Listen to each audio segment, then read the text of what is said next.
Assalamualaikum warahmatullahi wabarakatuh. Alhamdulillahi rabbil alamin. Assalatu wassalamu ala asrofil anbiya wal mursalin Nabiyyina Muhammadin wa ala alihi wa sahbihi ajma'in.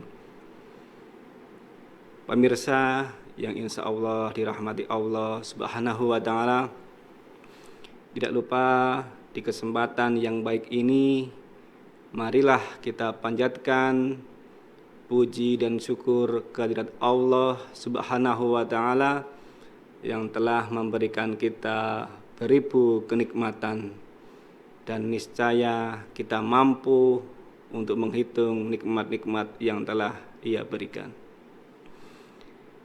Yang kedua kalinya, sholawat dan salam mari kita haturkan kepada junjungan kita Nabi Muhammad SAW, yang tentu kita menantikan syafaatnya di yaumil qiyamah nanti. Pemirsa yang dirahmati Allah subhanahu wa ta'ala, ada sebuah kisah yang sangat menarik, di mana ada seorang guru yang memberikan beberapa pertanyaan kepada murid-muridnya. Guru ini adalah Imam Ghazali, di mana pertanyaan ini adalah pertanyaan-pertanyaan yang mengandung nasihat atau petuah-petuah dalam kehidupan. Pertanyaan pertama adalah, wahai murid-muridku, apa yang paling dekat di dunia ini? Kemudian para murid-murid pun menjawab, wahai guru, yang paling dekat di dunia ini adalah orang tua kami. Yang paling dekat di dunia ini adalah teman-teman kami. Yang paling dekat di dunia ini adalah engkau, wahai guru.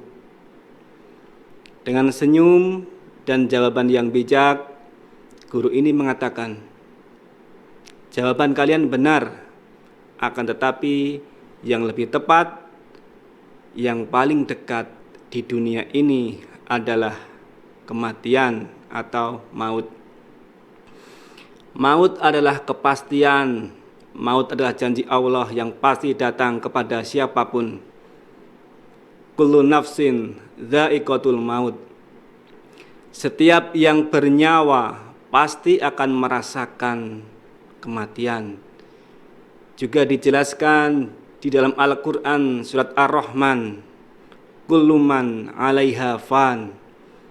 Setiap apa yang ada di atas bumi pasti akan binasa, pasti akan hancur. Maka dari itu, marilah kita manfaatkan waktu di dunia ini dengan sebaik-baiknya. Kita persiapkan bekal sebanyak-banyaknya untuk menuju negeri akhirat. Karena memang tidak lain dan tidak bukan, manusia diciptakan hanya untuk menyembah Allah subhanahu wa ta'ala. Kemudian yang kedua kalinya, guru ini memberikan pertanyaan kembali kepada para murid-muridnya. Wahai murid-muridku, apa yang paling jauh di dunia ini? Kemudian dengan antusias para murid pun menjawab, yang paling jauh adalah negeri Cina, yang paling jauh adalah bulan, planet, dan lain sebagainya. Kembali dengan jawaban yang bijak dan senyum, guru ini mengatakan, jawabanmu benar murid-murid, akan tetapi yang lebih jauh atau yang paling jauh di dunia ini adalah masa lalu.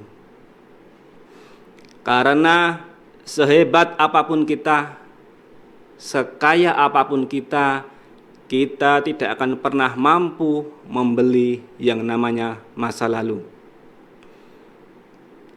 Juga pernah dalam sebuah syair mengatakan, ada hal atau ada 5 perkara sebelum 5 perkara. Gunakanlah waktu sehatmu sebelum datang waktu sakitmu. Gunakanlah waktu mudamu sebelum datang waktu tuamu. Gunakanlah waktu luangmu sebelum datang waktu sempitmu. Gunakanlah waktu kayamu sebelum datang waktu miskinmu. Dan yang terakhir, gunakanlah kesempatan hidupmu sebelum datang mautmu atau matimu. Marilah kita gunakan waktu yang telah Allah berikan kepada kita sebaik-baiknya dengan berprinsip hari ini harus lebih baik dari hari kemarin dan hari esok harus lebih baik dari hari ini. Kita gunakan waktu sebaik-baiknya dengan berprinsip pula bahwa kita harus selalu memberikan manfaat kepada manusia yang lainnya. Khairun nasi anfa'uhum linnas. Sebaik-baik manusia adalah manusia yang bermanfaat bagi manusia lainnya. Kemudian yang ketiga, kembali guru ini menanyakan pertanyaan kepada murid-muridnya. Wahai muridku, apa yang paling besar di dunia ini? Kemudian murid pun menjawab, yang paling besar adalah gunung, yang paling besar adalah bumi, matahari, dan lain sebagainya. Benar, wahai murid-muridku, tapi di dunia ini ada yang lebih besar lagi, yaitu hawa nafsu. Mengapa hawa nafsu? Karena dengan hawa nafsu pernah dikatakan oleh Imam Ghazali, seorang raja bisa menjadi budak karena dia menghalalkan segala cara. Juga dijelaskan dalam sebuah hadis mengatakan, bukanlah orang yang kuat itu orang yang menang dalam pertandingan gulat, akan tetapi orang yang kuat adalah orang yang mampu menahan emosinya, mampu menahan amarahnya, mampu menahan nafsunya ketika dia sedang marah. Lalu yang keempat, kembali guru ini menanyakan beberapa pertanyaan kepada muridnya. Wahai muridku, apa yang paling berat di dunia ini? Murid pun menjawab, yang paling berat di dunia ini adalah besi, baja, dan lain sebagainya. Guru pun menjawab, benar wahai murid-muridku, tetapi yang paling berat adalah mengemban sebuah amanah. Karena setiap diri kita adalah pemimpin, dan setiap pemimpin akan dimintai bertanggung jawabannya. Dan salah satu ciri orang yang tidak amanah atau salah satu ciri orang munafik, ketika diberikan amanah maka dia berkhianat.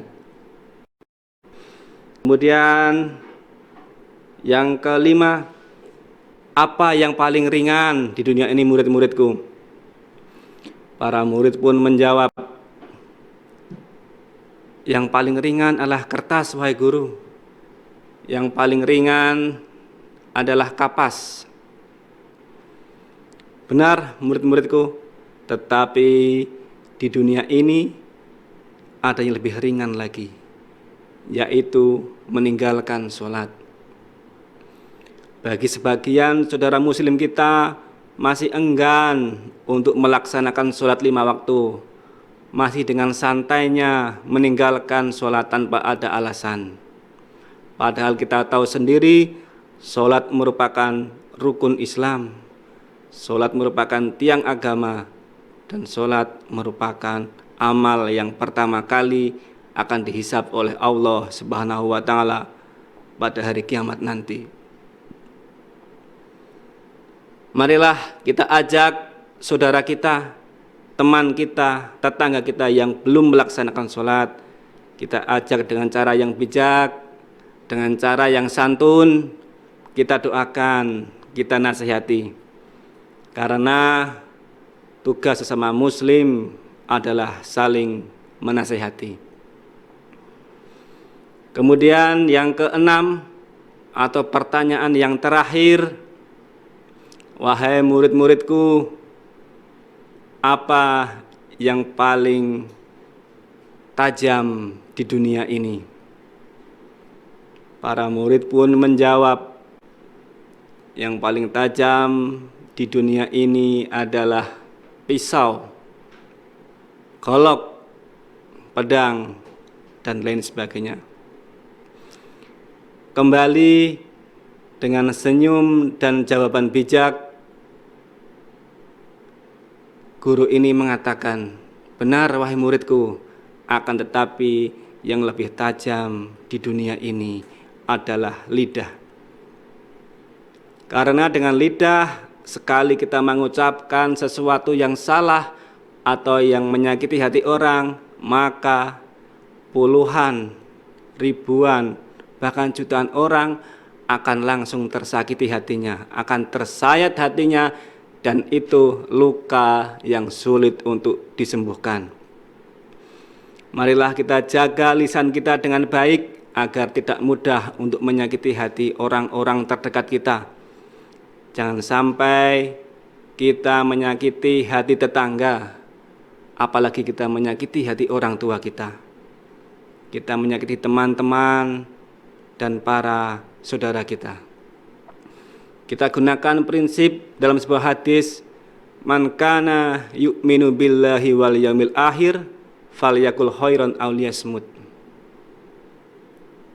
Barang siapa yang beriman kepada Allah dan hari akhir, maka berkatalah yang baik-baik saja. Kalau tidak bisa, cuman ada satu pilihan, yaitu kita diam. Hadirin yang dirahmati Allah Subhanahu wa taala, itulah 6 pertanyaan yang diajukan Imam Ghazali kepada murid-muridnya. Dari sini kita bisa mengambil sebuah hikmah ataupun kesimpulan bahwasanya marilah kita selalu mengingat kematian, karena itu sesuatu yang pasti datang. Kita isi kehidupan kita dengan mengerjakan sholat 5 waktu. Kita jaga lisan kita agar tidak menyakiti hati orang lain, dan apabila kita diberikan amanah, maka kita emban amanah dengan penuh tanggung jawab, karena kita akan dimintai pertanggung jawabannya. Hadirin yang dirahmati Allah Subhanahu wa taala, demikian materi yang dapat saya sampaikan, semoga bermanfaat, dan saya akhiri. Assalamualaikum warahmatullahi wabarakatuh.